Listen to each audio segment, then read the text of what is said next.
Hello friends, SS kitchen में आपका स्वागत है। आज हम जा रहे हैं बनाने बेसन का लड्डू घर में, जो कि एकदम साफ़ सुथरा शुद्ध से बनाएंगे और भगवान को भोग भी लगाएंगे और इन्जॉय भी करेंगे। अगर आप वीडियो हमारा कहाँ से देख रहे हैं कमेंट बॉक्स में ज़रूर बताएं।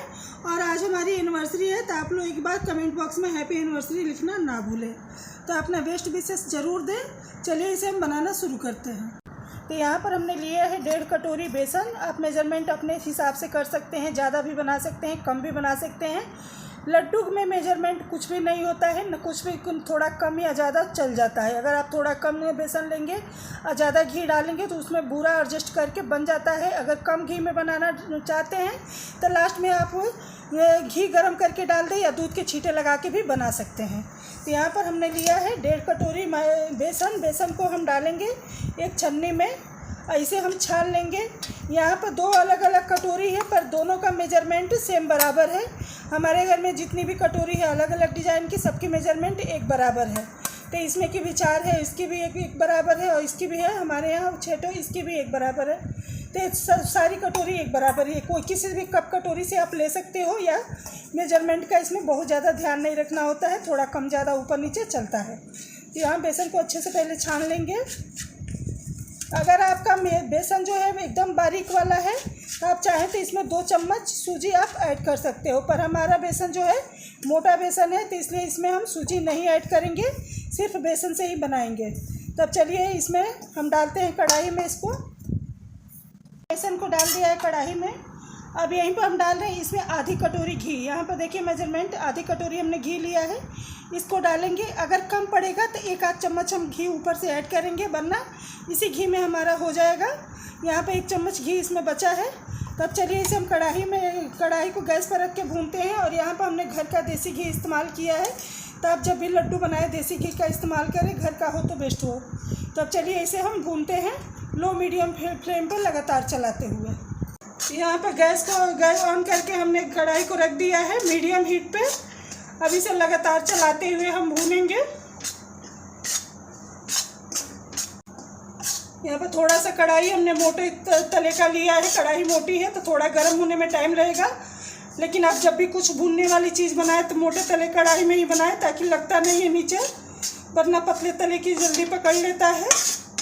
तो यहाँ पर इसे अच्छे से भूनेंगे। अभी देखिए सारा घी इसने ऑब्जॉर्व कर लिया है। जब बेसन अच्छे से भून जाएगा तो सारा घी छोड़ देगा बेसन। तो यहाँ पर हम अच्छे से भूनेंगे इसको दबाते हुए, ताकि इसमें जो गुठली वगैरह होता है वो सब टूट जाता है। तो फ्रेंड्स यहाँ पर देखिए लगातार चलाते हुए भून रहे हैं। गैस का फ्लेम लो मीडियम रखिएगा, ताकि ये अच्छे से भूने, वरना ये जल्दी लाल हो जाएगा और अच्छे से भूनेगा नहीं। और जब ये पूरी तरह से भून जाएगा तो घी को छोड़ देता है, तो इसको भूनने में 8 से 10 मिनट का टाइम लग जाएगा। तो यहाँ पर लगातार चलाते रहें, छोड़े बिल्कुल भी ना, और लगातार चलाते हुए इसे हम भूनेंगे। फ्रेंड्स अगर कम घी में बनाना चाहें तो इस तरीके से आप लड्डू भून के बना सकते हैं, पर हमारे यहाँ घी सभी को बहुत पसंद है। तो यहाँ पर देखिए 2 से 3 चम्मच घी हम और डाल रहे हैं, और इसको हम अच्छे से चलाते हुए भूनेंगे। तब इसे 3 से 4 मिनट और भून लेते हैं। और यहाँ पर देखिए एकदम खिलखिला के भूनता है, तो बेसन आपका अच्छे से भूनता भी है और लड्डू खाने में स्वादिष्ट भी लगता है। तो इसे हम 5 मिनट और भूनेंगे। गैस का फ्लेम लो है। तो जब बेसन थोड़ा भूनने लगे तो पहले मीडियम फ्लेम पर भूनिएगा, बाद में लो कर दीजिएगा, वरना बहुत झटके से जल भी जाता है। तो यहाँ पर हमने लो कर दिया है। अब लो फ्लेम पर इसे चलाते हुए 5 मिनट भून लेते हैं। यहाँ देखिए 5 मिनट हमने भून लिया है और बेसन का कलर चेंज हो गया है, हल्का गुलाबी हो गया है, और ये काफ़ी गर्म है। तो बंद करने के बाद भी ये अपने हीट में ही पकेगा अभी 5 से 7 मिनट, क्योंकि कढ़ाई में बहुत ज़्यादा हीट होता है। तो अब गैस का फ्लेम हम बंद कर देंगे। अब बंद करके इसको छोड़ देंगे थोड़ा सा ठंडा होने के लिए। बेसन को बहुत ज़्यादा ना जलाएं, वरना आपके बेसन का कलर लास्ट में बहुत ज़्यादा डार्क हो जाएगा। तो यहाँ पर जब गुलाबी हो जाए तो उसके बाद से इसे हम बंद कर देंगे। तब गैस का फ्लेम हम बंद कर देते हैं और इसे ठंडा कर लेते हैं थोड़ी देर। तो फ्रेंड्स यहाँ पर देखिए, यहाँ पर हमने इसे ठंडा कर लिया है। हल्का सा ये गुनगुना है, इतना कि हम इसमें हाथ आसानी से डाल सकें। एकदम गर्म में मत डालिएगा, वरना चीनी आपका पानी छोड़ देगा। हम यहाँ बूरे से बना रहे हैं, आप चाहें तो चीनी पीस के भी डाल सकते हैं। तो यहाँ पर जो हमने बूरा बनाया था वही बूरा हमने लिया है आधा कटोरी। मीठे की क्वांटिटी अपने हिसाब से आप कम ज़्यादा कर सकते हो। अब इसे डाल के हम अच्छे से मिला लेंगे। यहाँ पर देखिए सारा बूरा हमने छान लिया है और इसकी वीडियो आपको अलग से मिल जाएगी। तो इस तरीके से आप बूरा बना के 6 महीने के लिए स्टोर कर सकते हो। सारे प्रोसेस हमने अच्छे से समझाया है। यहाँ पर देखिए अच्छे से हमने बूरे को मिला लिया है। यहाँ पर जितना आप मीठा चाहते हो उतना डालें, कम खाते हो तो कम थोड़ा कर लें और ज़्यादा खाते हो तो थोड़ा ज़्यादा कर सकते हो। बेसन की लड्डू में अदरवाइज़ कोई इसमें अंदर ड्राई फ्रूट नहीं पड़ता है, लेकिन अगर आपको पसंद है तो आप काजू किशमिश बादाम पिस्ता जो आपको पसंद है वो आप डाल सकते हो, लेकिन बाज़ार में जो मिलता है उसमें कुछ भी नहीं पड़ता है। तो यहाँ पर हमने अच्छे से मिला लिया है। और ये घर का बना हुआ देसी घी का लड्डू तो अपने आप में ही स्वादिष्ट होता है, क्योंकि अपने हिसाब से आदमी सारी चीज़ें डालता है और दूसरी चीज़ शुद्ध से बनाता है। तो ये हमारा घी भी घर का था जिसे हमने मलाई से निकाला था। तो अब चलिए इसकी हम लड्डू बना लेते हैं।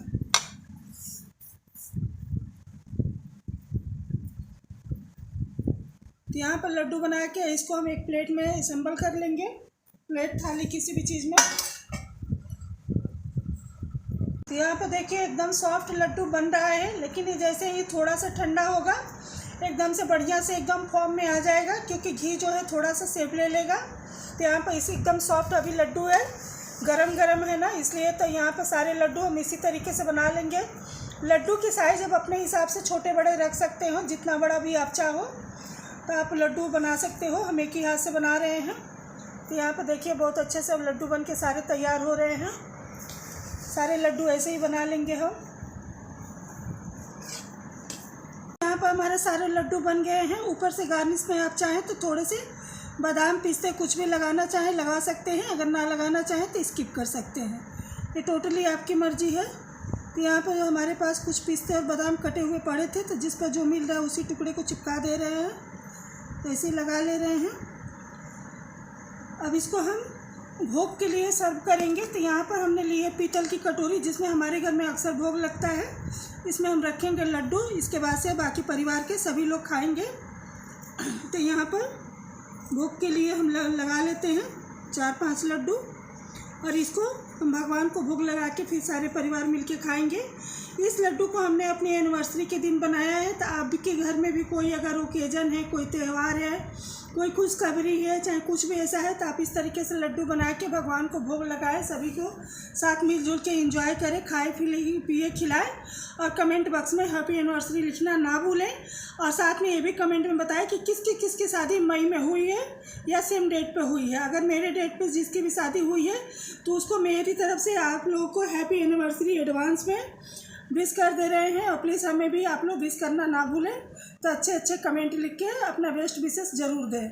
चलिए इसे हम भोग लगा के परिवार के साथ एंजॉय कीजिए। वीडियो अच्छा लगे तो लाइक शेयर सब्सक्राइब कीजिए, सपोर्ट ज़रूर कीजिए। धन्यवाद।